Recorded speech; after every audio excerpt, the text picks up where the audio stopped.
Vale, pues vamos a ver cómo descomponer un vector en sus componentes horizontal y vertical, ¿vale? Y vamos a empezar con un ejemplo, como puede ser este de aquí, en el que tenemos un módulo de 50 newtons, por lo tanto estamos hablando de un vector que realmente se trata de una fuerza, y un ángulo de 30 grados que vamos a imaginar que es con respecto del eje horizontal.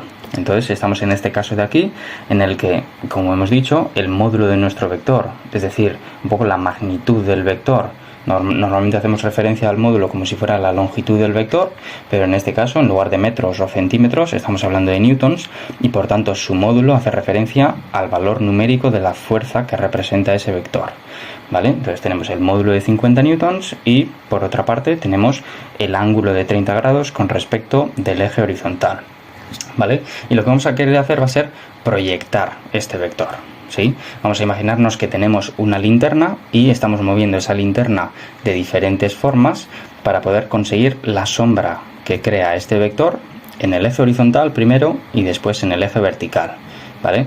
De esta manera vamos a conseguir las componentes horizontal y vertical de nuestro vector.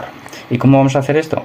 Pues primero nos vamos a imaginar que colocamos la linterna en la parte superior del vector, es decir, apuntando hacia el vector, hacia abajo, y vamos a ver qué sombra nos crea el vector en el suelo, por así decirlo, ¿vale?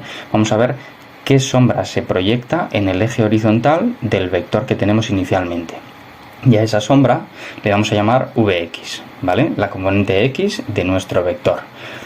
¿Y cómo se calcula esto numéricamente? Pues vamos a tener que utilizar el coseno, ¿sí?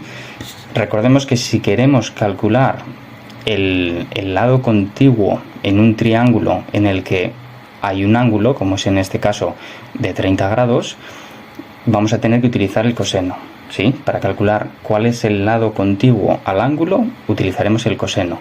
Y más adelante, cuando calculemos la componente vertical, vamos a ver que para calcular cuál es el lado opuesto, que sería este de aquí, que todavía no está representado, utilizaríamos el seno, ¿sí? Pero vamos por partes.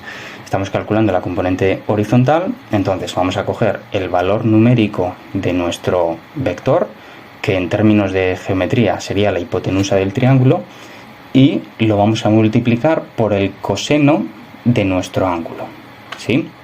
Y el resultado de esa multiplicación va a ser directamente la componente en horizontal de nuestro vector. Es como si estuviésemos consiguiendo directamente la sombra que se crea en el suelo de nuestro vector, que está orientado con respecto de un ángulo sobre el eje horizontal, ¿vale? Después vamos a ver cómo se calcularía la componente vertical, ¿sí? En este caso tendríamos que orientar de otra forma la linterna y tendríamos que apuntar hacia el vector desde un lado. De esta manera podríamos conseguir cuál es la sombra que crea nuestro vector en la pared, por así decirlo, ¿vale? Estaríamos viendo cuál es la sombra que se crea en sentido vertical de este vector que realmente está inclinado y que tiene una inclinación de 30 grados, ¿sí? Pero lo único que nos interesa en este caso, aislando los ejes y considerando únicamente el eje vertical, es la sombra que se crea en sentido vertical. Y a esa sombra, a esa componente, le llamaremos la componente Y de nuestro vector.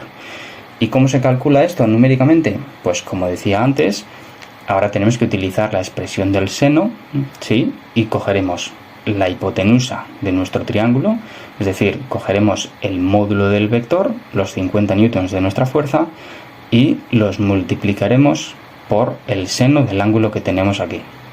Y una vez hagamos esta multiplicación, vamos a conseguir cuál es el valor numérico de nuestra sombra en vertical, es decir, de la componente vertical de nuestro vector, ¿vale? Si los juntamos, así por tener una vista más genérica, podemos ver que nuestra componente vertical es esta de aquí, y esta es la expresión que acabamos de utilizar, y nuestra componente horizontal es esta otra de aquí, y mantenemos la expresión que hemos utilizado antes, ¿vale? De forma numérica, lo único que tendríamos que hacer sería sustituir los valores del módulo y del ángulo en sus respectivas posiciones. Aquí antes teníamos nuestra letra V, que representaba cuál es en magnitud el módulo de nuestro vector, que eran los 50 newtons, y después tenemos el coseno para la componente horizontal y el seno para la componente vertical de nuestro ángulo con respecto del eje horizontal, que son los 30 grados, ¿vale? Y sustituyendo esta expresión en la calculadora conseguiríamos directamente, en este caso, los 43,3 newtons de fuerza en horizontal, y en el caso del eje vertical conseguiríamos estos 25 newtons de fuerza, ¿vale? En este caso lo que estaríamos haciendo sería aislarlos de forma individual, por una parte el eje horizontal y por otra parte el eje vertical, y el conjunto de los dos, ¿vale? Si considerásemos las dos fuerzas y sobre todo si considerásemos el ángulo en el que se aplican esas fuerzas, el conjunto sería finalmente los 50 newtons que tenemos desde el principio.